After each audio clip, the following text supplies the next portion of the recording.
제가 했던 거는 한 2005년도 시점을 된 것 같아요. 한 2004년, 3년, 4년쯤에 이제 어떤 리딩이라든가 어떤 책이라는 부분들이 있는데, 트렌드를 이렇게 쭉 보면 2005년부터 2009년까지 한 4년간, 블로그라는 플랫폼이 있었는데, 그 좀 빠르게 성장하지는 않았어요. 7년쯤에, 7년 말이나 8년쯤에 상당히 블로그라는 큰 이슈 시장이 있었고, 그 이후에는 쇠퇴하고 있는 시장이고요. 나머지 트위터나 페이북, 이런 어떤 주변 기기라든 부분들이 2010년부터 스마트라는 키워드가 이슈가 많이 됐죠.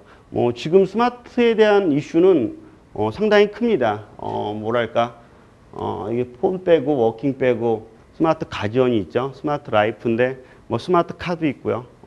스마트 PC도 있고 스마트 청소기, TV, 수많은 스마트 장비들이 이슈가 될 겁니다. 그럼 2012년에, 내년 얼마 남지 않았지만 2012년에는 이렇게 보니까 저희가 같이 얘기해보고 풀어보는 사람들을 좀 뽑아보면 스마트한 사람도 필요하다는 생각이 좀 들어요. 결국은 이런 주변 기기를 잘 활용하고 그거에 나에게 맞는 플랫폼들을 만드는 사람들도 필요할 거고, 또 스마트한 라이프, 일상의 생활까지도 필요한 시점이 아닌가 싶어요. 그런 얘기를 좀 더 해볼까요? 좀 트렌드가 변화를 했습니다. 과거 우리가 아날로그 시대, 그러는 대부분 신발이 닳도록 영업을 하거나 누군가를 만나고 다녀야 되는 그런 시대에서 좀 컴퓨터라는 시대, 그 다음에 이제 모바일로 시대로 넘어갔다라고 볼 수가 있는데요. 이런 부분들이 가도기가 되면서 또는 어떤 주요 침체기를 보면, 그럴 때 우리는 이런 여러 가지 자기 개발을 서적을 통해서 뭔가 좀 생산성을 가질 수 있는 사람을 많이 찾고자 했던 것 같아요. 그게 이제 첫 번째가 자기 개발이나, 자기 개발을 통해서 내가 하고 있는 부분들이 전체적인 인프라, 공부도 마찬가지겠지만 업무적인 것들도 마찬가지로, 그리고 사회생활도 마찬가지로 계속 생산성을 찾으려고 무진장 노력을 했던 것 같아요.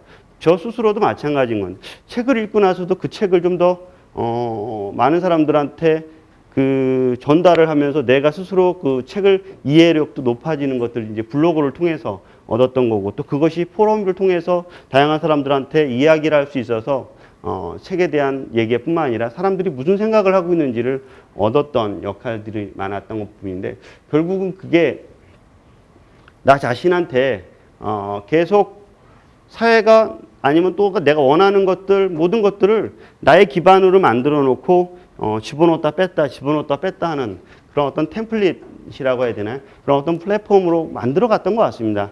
이러쿵저러쿵에 대한 어떤 책도, 독자도, 블로거도, 인터뷰어도, 내가 그런 것이 내가 필요한 모든 것들을 만들어내기 위해서, 그러니까 뭘 찍어내려고 했던 것 같아요. 그 찍어내려는 부분들에 대해서, 근데 그게 개인과 기업이 점점 각각 다 그런 형태가 만들어지고 있는 게 요즘 상황이 아닌가 싶어요. 개인도 그렇고 기업도 점차 기업에 맞는 적합한 플랫폼들, 그리고 기업에서 직원들조차도 좀 더 생산성을 만들 수 있는 어떤 직원들을 만들고 싶고, 또 개인 일반 학생들도 마찬가지겠지만 저와 같은 어떤 1인 창조 기업들도 좀 더 일을 편리하게도 할 수 있고, 편리하게 할 수 있는 여러 가지 방식들을 어떻게든 좀 더 효율적으로 좀 만들고 싶었던 부분들. 근데 변화하고 있다는 겁니다. 이게 어떻게 변하냐면, 개인도, 기업도, 또 개인이 하고자 하는 어떤 역할 기반도 회사와 개인의 어떤 생활 자체가 모호해지는, 경계가 모호해지는 사회로 발전하게 되고요. 트렌드가 계속 그렇게 발전하고 있는데, 내 자신의 갖고 있는 플랫폼 자체도 점점 이런 형태로 바뀌고 있다라는 부분.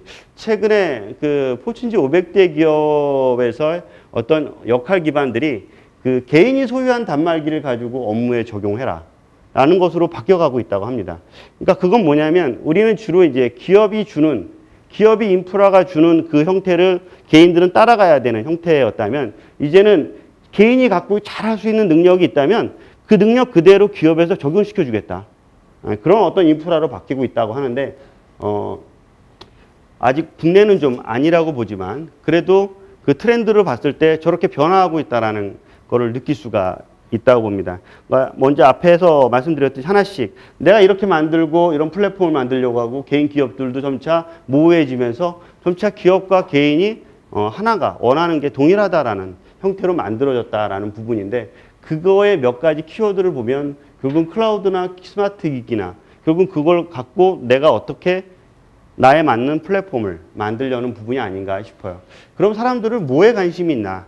이렇게 한번 트렌드를 이렇게 뽑아보면 뭐에 관심이 있을까? 사람들이 어디에 가장 주목을 할까? 어떤 서비스를 많이 쓸까? 결국은 많이 쓰는 거 있고 쓰지 않는 거 있는데 쓰는 걸 왜 쓸까?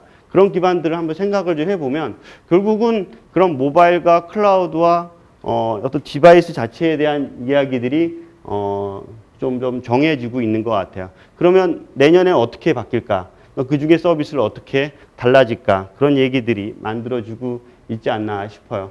개인적으로 봤을 때 올해와 내년 그리고 지난해들 이렇게 생각을 해보면 이런 어떤 에버노트와 같은 서비스 개인용 클라우드인데 퍼블릭 클라우드 서비스인데 쉽게 사용자들이 접근하면서 이용할 수 있게끔 마찬가지로 드롭박스도 구글 닥스도 근데 이런 거는 그 최근 국내 몇 년 사이를 봤을 때 전혀 비즈니스로 성장할 수 없는 서비스였습니다.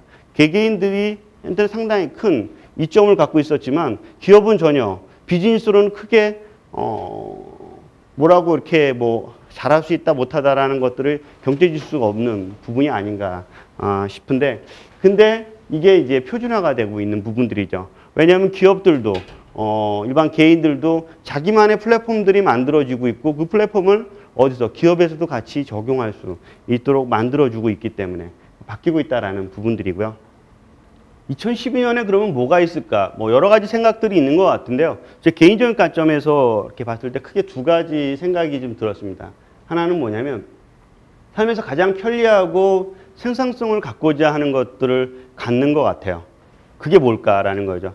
여러분들이 뭐 종이에다가 낙서를 하고 낙서한 것들을 집에 가서 다시 활용해야 되고 그리고 일상에서 누구를 만났고 이야기했고 수많은 어떤 히스토리들을 나중에 기억하고 그걸 좋은 아이디어로 만들어주고 그런 또 작은 시너지들이 좀 더 전체적으로 내가 삶에서도 편리하고 또 생산성을 갖는 게 뭘까라는 어떤 키워드고요. 또 하나는 소통인 것 같아요. 뭐 요즘 뭐 위나 아래나 다 소통 얘기를 하는데 요거 다른 말로 그냥 커뮤니케이션이라는 말을 좀 쓸게요. 지금에 있는 그 주요 서비스들을 보면 카톡도 보면 3천만이 넘었죠. 3,400만이 됐는데 우리는 누군가 계속 이야기를 하려고 노력을 합니다. 또 하나 그 마이피플이나 아니면 어떤 그 트위터나 페이스북 수많은 어떤 서비스들이 다 소통을 위한 서비스들만 비즈니스로 성장을 하게 돼요. 클라우드 기반도 마찬가지로 기업의 소통을 연결시켜주는 서비스입니다. 아까 삶에서 편리하고 하는 여러 가지 부분들도 소통을 위한 하나의 기반들이 만들어지고 있는 게 최근의 트렌드 것 같아요. 그러니까 이런 서비스나 이런 어떤 서비스를 원하고자 하는 개인 사용자나 또 이런 서비스를 원하고 하는 개인이나 기업 마찬가지로 동일하게 누군가 같이 혼자가 아니라 누군가 같이 계속 이야기하려는 부분들이 많이 만들어지고 있는 것 같죠. 그런 서비스들이 지금 성장하고 있고 그런 성장하고 있는 서비스에 대해서는 항상 저의 경우는 관심 갖고 이슈를 찾아가고 있는 부분이 아닌가 싶은데요. 또 하나는 변화에 대한 대응 능력입니다. 이런 어떤 기반들을 위해서 변화에 대한 대응 능력. 생각 이외로 변화를 대응하는 능력들은 약간 좀 그 기존에 지식을 많이 갖고 있던 사람들은 오히려 적응을 하지 않았던 것 중에 하나 있는 것 같아요. 왜냐하면 그 성장 곡선과 성장 곡선을 통해서 나한테 오는 과정이 과거에는 5년 또는 3년 되게 오래 걸렸던 부분에 의해서 최근의 트렌드는 5년이 아니라 반년 이내에 나한테 접근하는 부분들인 거죠.